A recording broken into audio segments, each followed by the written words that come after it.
This year we're celebrating the 20th anniversary of the Stockholm Convention on persistent organic pollutants. However, the journey did not start 20 years ago. If you remember the book by Rachel Carson, which came out in the early 60s, called The Silent Springs, brought the world to the attention of the impacts of chemicals on the environment and on human health. It was in February 1997 that the UNEP Governing Council agreed on starting a negotiating process for the Stockholm Convention. And after many years of negotiations, the Stockholm Convention was finally signed by a number of parties. And today we have 184 parties that have signed the convention, which means that it's almost all the countries of the planet. And I think this is an important landmark milestone because it signifies the importance that we have to put to those toxic chemicals and the impact they have on our human health and the environment.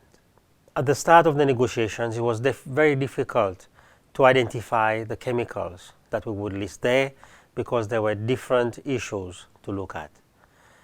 Fortunately, the parties agreed to a first 12 chemicals, which we call the Dirty Dozen. The Dirty Dozen, which were mostly agricultural chemicals, were put on the list for banning, for eventual phase out and banning of those chemicals. The parties agreed also to establish a network of regional centers around the world. The role of these regional centers were to support the implementation of the Stockholm Convention at the national and regional levels.